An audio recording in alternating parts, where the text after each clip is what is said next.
This is the biggest issue with the Rams right now, and how can they fix it? That's coming up next on Locked On Rams.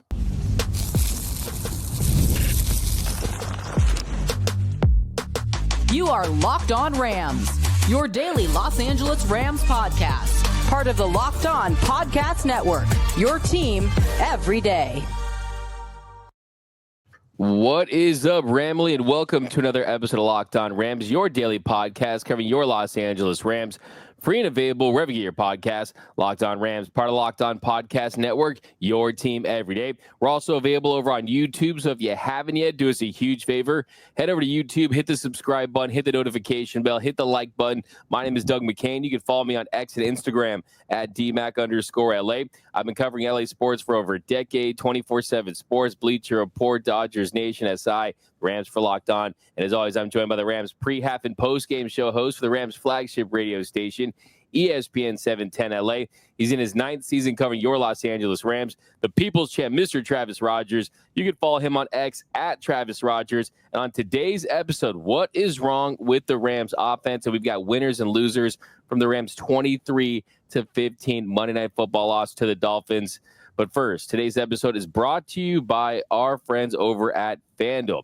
You can start the season with a big return on FanDuel. New customers can place $5 and you'll get started with $150 in bonus bets. If you win your first $5 bet, visit FanDuel.com to get started. All right, Travis, so still reeling from that very frustrating loss on Monday Night Football and just doing the rewatch last night. I mean, this just does not look like Sean McVay, does not look like Matthew Stafford. And kind of the first thing that sticks out with this Rams offense is they just continue to get off to slow starts. The entire season, they have not gotten out in front of teams. It's always been a comeback effort, and they didn't score in the first quarter again. And the Rams on the year, they're 31st in first quarter points. They're averaging 1.4. That's just ahead of the Chicago Bears. So the first quarter scoring issues just continue. Yeah, they're 31st in points scored and they're 32nd in differential. They're minus 43 over the course of the season through the first 9 games of the season for them. That's worst in the league. You're right. They are getting off to a slow start. This is not a team that's going to be able to come back and score 4 or 5 touchdowns in 3 quarters. They just don't have that explosivity that maybe we've seen in the past. The why of it all, I think, is interesting, but I also don't think it's particularly complicated as to what's going on. And Monday night, I think, was the best example of this. They had their entire offensive line, I shouldn't say their entire offensive line, but the majority of their offensive line was getting absolutely dominated. That, we make football a little bit more complicated than it needs to be at times. We tend to overanalyze what's happening over here, what's happening over there. You've heard me say it. I know you've said it before. The everydayers have heard us both say it, which is if you don't block, if your offensive line is bad, it's over. There is no covering for that. There is no, we'll call this play, or I've got this quarterback, or we've got this head coach. If your offensive line is bad, you have no chance. And that's exactly what you saw in the first quarter in particular against the Dolphins. That Jonah Jackson was awful. Steve Avila was pretty close to awful. Joe Noteboom got absolutely run over for most of the night. That Dotson and A.J. Jackson, they did okay, but you get 40% of your line functioning at an NFL level. That's not good enough. You might be able to cover for one guy that's having a rough night, but not 3. And I think that's what Sean McVay is going to look at. I think that's what he was talking about after the game when he was saying, everything's on the table and guys need to execute more. If the guys up front don't block, you have no chance. And that's what happened on Monday night. Absolutely. And I think that if you look back and you can point to one thing that probably they should have done differently, it's probably kind of ease into transitioning these offensive linemen back into the fold. And of course, you got to do it at some point, but when you start 3 offensive linemen that haven't started and you're changing the chemistry and the cohesion they kind of had built, and even though you had guys like Bo Limmer, a rookie that was a surprise that's kind of holding down the fort, I mean, it was working. And Jonah Jackson, first time he had started at the center spot since Rutgers, and he was awful. I mean, he allowed 3 pressures, and had the lowest pass blocking grade of the team. He had that high snap that led to a 13-yard loss. And look, the truth of the matter is the Rams, they whiffed in free agency so far. And Yes. it's tough to see, but that's just the brass tacks. The truth of the matter is they've just whiffed on Jonah Jackson so far. And then you look at Joe Noteboom. He allowed 6 pressures and 1 sack, and he also struggled in the run game as well. So I think that, we could point to a lot of things, but if the offensive line had a better showing, you would have had to probably feel better about their chance of putting up some points, because they were just under duress the whole entire night with the running game not doing what it needed to do, and Matthew Stafford as well. Yeah, you mentioned Jonah Jackson being a disappointment in free agency, and I agree with you. It has not worked out. That, an injury-plagued player beforehand, an injury-plagued player right now. So that's something that, it wouldn't take exactly a crystal ball to foresee. And the other guy, that we didn't talk about at all because he didn't step foot on the field for a snap on the offense was Colby Parkinson. He was benched. He was active. He just didn't play. That was the other guy that they went out and spent some money on during the free agency season. And they do not have enough talent up front on that offensive line last night, or 2 nights ago, I should say, to really cover a whole bunch of other issues that you might be having. That Kupp is fine. Nacua had a bad night. I think Jalen got into his head a little bit, but I think Puka Nacua is a really good player. We know Matthew Stafford's a really good quarterback, but you don't block up front. You don't have tight ends that can help. You're going to be in big trouble most of the night, and they were. 100%. And you're absolutely right about Parkinson. Just benched. The Davis Allen didn't really make the most of his opportunities. He's clear. The Rams offense is clearly missing Tyler Higbee, and they're 100% going to have to find a way to figure out that position moving forward, because right now they do not have a dependable tight end that they can trust. But really, you also talk about Matthew Stafford. You have to mention Matthew Stafford and his play. He ends up going 32 for 46 for 293 yards. Had thrown an interception, was sacked 4 times, had a pass rate of 77.5. For the second time this season, he doesn't throw a touchdown. And I think when you kind of look back at his games this season, you still see the arm talent, but the truth of the matter is only game that he's really looked like an elite quarterback is when he threw the 4 touchdowns against the Minnesota Vikings. And is it father time for Matthew Stafford? And that remains to be seen. And I think the offensive line is a major reason why that he didn't have the best performance of Monday Night Football. But still, Matthew Stafford just was not making the plays that we've seen him make. The not seeing Kyren Williams on that underneath throw late in the fourth quarter, that was the end of the game. I think there are 2 things that are happening at the same time. Number one, I agree with your assessment that the one time he's looked like Matthew Stafford was against Minnesota. Now, here's the case why that might be the most normal version of him. He had all his weapons. The offensive line had some continuity going into that game, that he had the benefit of playing the Raiders the week before. So you got a little bit of rhythm, like all of these things kind of stacked up to, okay, we're ready to go. Seattle was a divisional game. Those are always kind of weird. And then you all of a sudden you put basically a new offensive line in front of him on Monday night, and they couldn't protect him. And I don't care who it is. If they don't have a little bit of time, it's not going to work. Now that's number one. Number 2 is he played poorly. Number 2 is that even when they did give him time, which wasn't a bunch of opportunities, but there were some, and you mentioned the one to Kyren Williams, he missed guys. They're just that he's, both of these things are happening. They're not helping him at all. And on the occasions where he does have a little bit of time to do it, he does not look like himself. I don't know if it's time. I don't know what it is, but I agree with you. He has not looked like the guy that you and I have watched for several years here in Los Angeles. And I think we both agree that when healthy and when given time and opportunity, he's one of the best in the biz, but he certainly wasn't on Monday night, despite the fact that he had absolutely no help up front.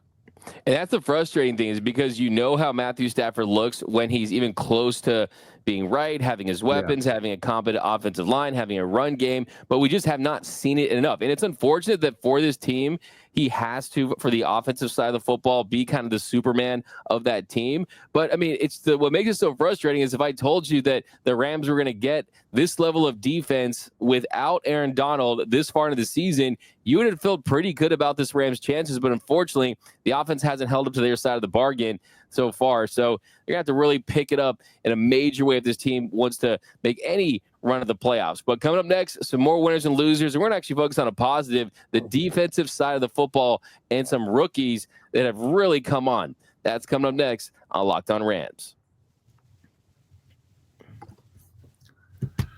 All right, get ready to tackle the NFL action with FanDuel, America's #1 sportsbook. Because right now, new customers, you bet $5, you get 150 in bonus bets if you hit that $5 bet. The FanDuel Sportsbook app gives you everything you need in just one place to place your live bets on the NFL. So when you get a little hunch in the middle of the game, you're like, I know where this is going, right? I know how this is going to play out. I've seen this one before. You can check out all your latest stats. You can view live play-by-play. And, of course, so much more on the very same page where you are placing your bets. But you got to go to FanDuel.com, right? FanDuel.com to join today, and they're going to get you started with $150 in bonus bets when you win your first $5 bets. That's FanDuel.com. Never waste a hunch and make every moment more with FanDuel, the official sportsbook partner of the NFL. Also, let's talk about our pals at PrizePicks, right? You can do your FanDuel over here. And, of course, you got your PrizePicks over here. PrizePicks, pick more, pick less. It really is that easy. For instance, right? Travis Kelce, more or less than 59.5 receiving yards. Saquon Barkley, more or less than 79.5 rushing yards. This is FanDuel in a nutshell. Pick more, pick less, and you can win up to 100 times your money with as little as 4 correct picks. So download the PrizePicks app today. Use the code LOCKEDONNFL, that's LOCKEDONNFL, to get $50 instantly after you place your first $5 lineup. You heard that right. Promo code LOCKEDONNFL to get $50 instantly after you place your first $5 lineup.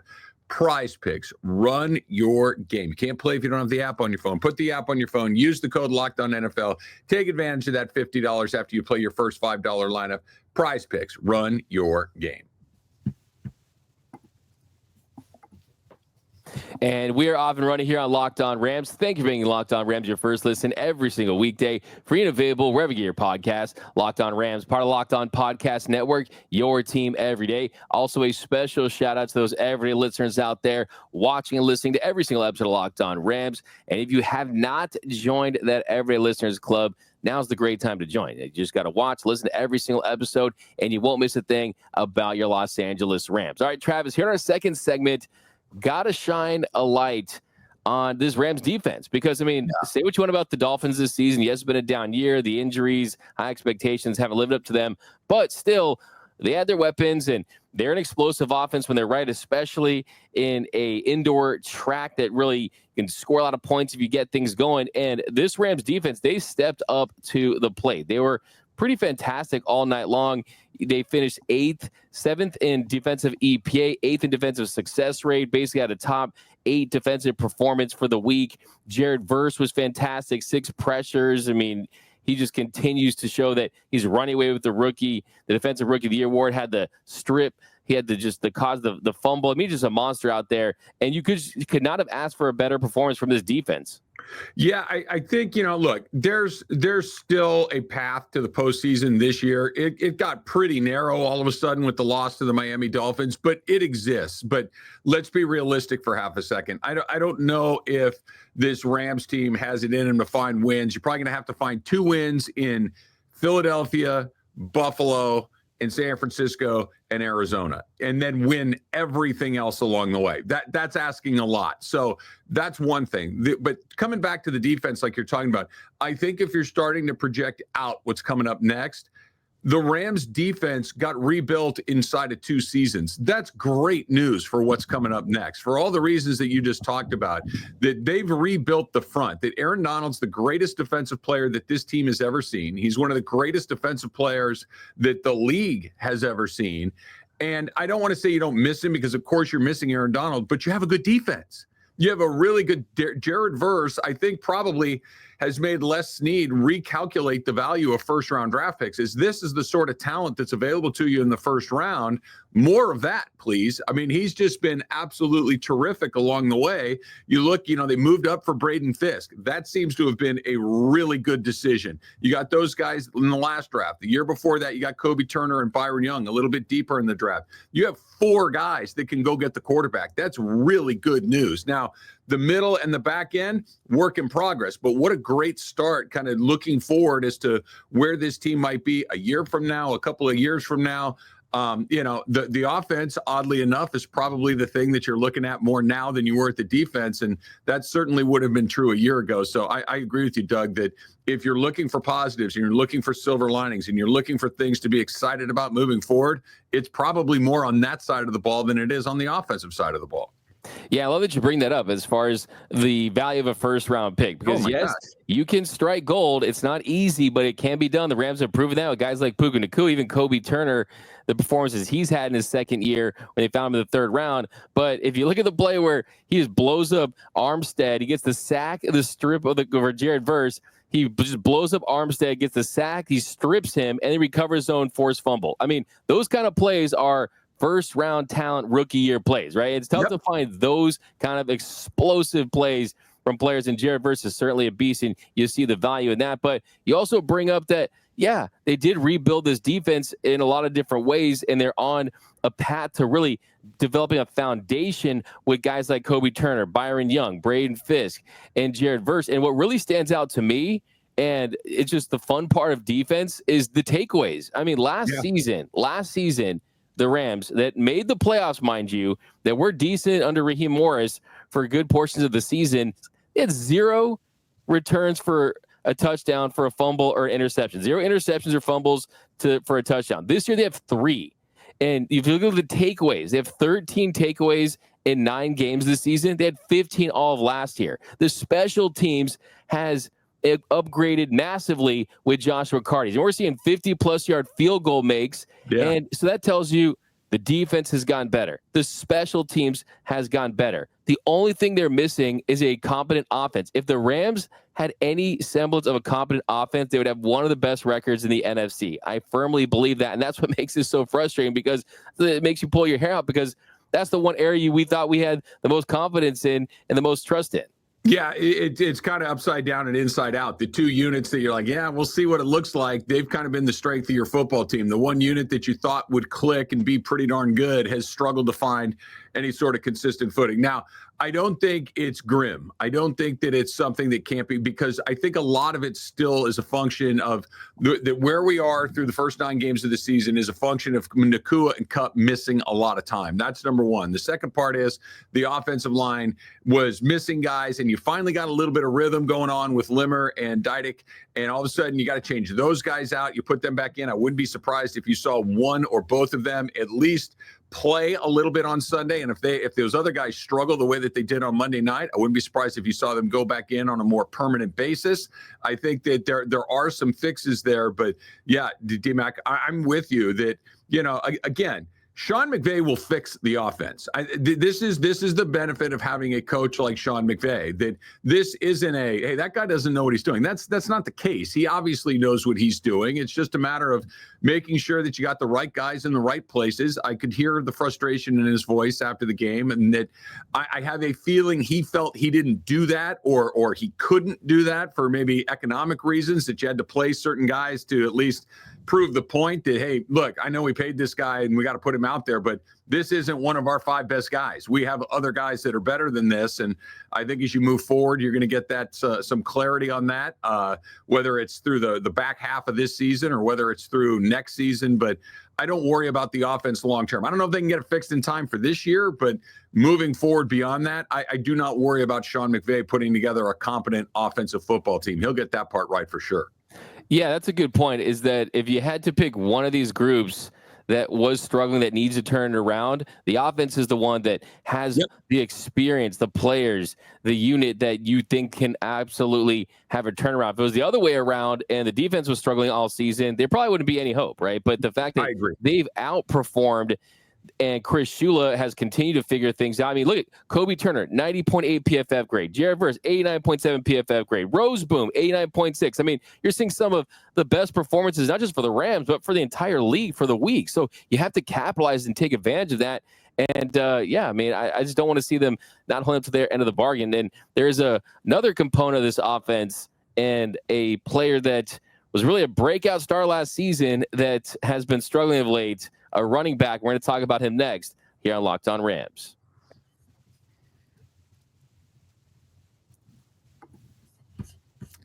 Rams fans, listen up. Remember our great partner, Ultimate Pro Football GM? Well, they are back and they've added an amazing new game mode that you need to hear about, right? The game that has you step into the shoes of a football franchise GM and lead it to glory.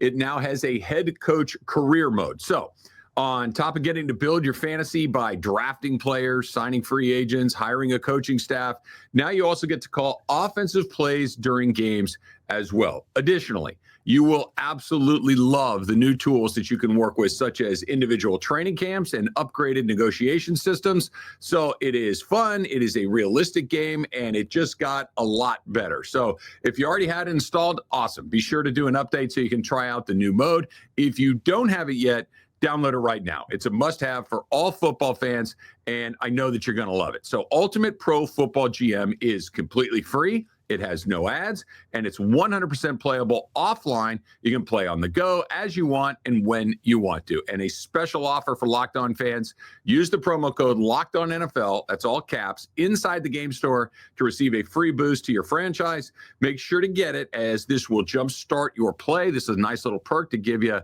the advantage that you want in creating your own dynasty. So to download the game, just visit ultimate-gm.com. That's ultimate-gm.com. Or look it up in the App Store, Ultimate Pro Football GM. Start your dynasty today.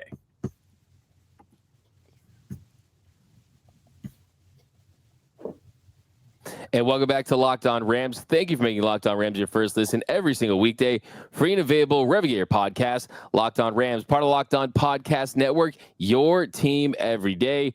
Now, Travis, here in our third segment, we're talking about Kyren Williams. So Kyren Williams finished with 15 carries on 62 yards, 4.1 yards per carry, did have 5 catches for 20 yards. We also had that extremely costly fumble after that Christian Roseboom interception. You could have made it a one-score game. You could have gotten right back into it earlier in the game, which is something we were hoping to get. This is his second straight game with a fumble, second straight game where he's kind of not been the big factor that we've seen him be for stretches of last season and into this season. And yeah, it makes you wonder, should we see more Blake Corum? And is Sean McVay going to start losing trust in Kyren if you start to see the fumbles start to add up? Yes, to all of it, right? I think there's a lot in there. I think you're right. And look, I think the big takeaway, the 30,000-foot takeaway for Kyren Williams through this part of the season is nothing's going to work when the offensive line is bad. I know I'm a broken record, but if you're a quarterback and the offensive line's bad, you're dead. If you're a running back and the offensive line is bad, you're dead too. Nothing really is going to click together when that's struggling to come the way it has for the Rams. That's number one. Number two is you're right that when you put the ball on the ground, the coach there is nothing that a coach is going to go away from more quickly than a guy that doesn't hold on to the ball. It's like you could be Walter Payton, Barry Sanders, Emmitt Smith, take your pick, Marshall Faulk, whoever you like. If you fumble the ball a lot, you're not going to play. That's just the way that it goes. Coaches do not do that, and he's had that little bug along the way, so he's got to get that fixed. I think that's also true. Additionally, number three, also true, more Blake Corum. Right? That when we've seen him, and we haven't seen him a lot, he looks pretty good. Now, maybe these all kind of come together. Maybe you're worried about Matthew Stafford because the line is bad and you can't put a rookie out there because maybe he's not 10 out of 10 on pass pro. You know what I mean? Like just one little mistake and Stafford gets hit, and then we know what that looks like after that. But I think we're getting into that point of the season. That loss against Miami, again, broken record time, made your path to the playoffs this wide. It's not zero, but it's really, really narrow. And once we get closer to zero, I do think you're going to see more Blake Corum. I think you're going to see some other things start to take place, but I would like to see more of him too. You spent a very valuable draft pick on him. Hasn't really played very much. We know that he's a good football player. We saw him at Michigan, and I'd like to see more of him for sure. I think so too. I mean, I think that just for the simple fact that, he brings a spark. The offense got a little going there, and I think a little change of pace would help him. And look, the truth of the matter is the fumbles are adding up. He had a fumble against the Seahawks that didn't hurt them, but he also had a fumble against the Packers that led to a touchdown that did hurt them. And if you look at on the season where he stands, only Breece Hall and Ramondre Stevenson have more fumbles among running backs. So you need to clean that area of his game. And dude, what was up? Like The wet willy, the finger in the ear hole was diabolical. I mean, what do we make? I mean, I don't understand it. I mean, what do he break his finger there? He's insane. I don't know. I can't even begin to put myself in a place to understand the emotions, the physicality, the frustrations, the joy, all of the gamut of emotions that we all have that probably are firing in your head at any given time in an NFL game. I don't know. It was weird. It was dumb. It was kind of funny. I don't know what it was. Just I'm with you, Doug. I don't know what to make of it other than, all right. I mean, whatever. Let's just move on to the next one. But yeah, I'm with you. That was very, very peculiar. Very interesting act. Very interesting act. I mean, only thing I want to know is, did he lick the finger first? I mean, that's my big question. If you're going to do it, you got to do it. You got to do it, right? But hey, this Rams team, like Travis pointed out, hey, they still got the offense to do it. The season's definitely not over. Probably can lose one more game at the most. Margins are extremely thin, but hey, got a lot of football left to be played. But that's going to do it for this episode of Locked On Rams. My name is Doug McCain. You can follow me on X and Instagram at DMAC_LA. And you can follow the People's Champ, Mr. Travis Rogers, at Travis Rogers. And until next time, whose house? It's Locked On Rams house.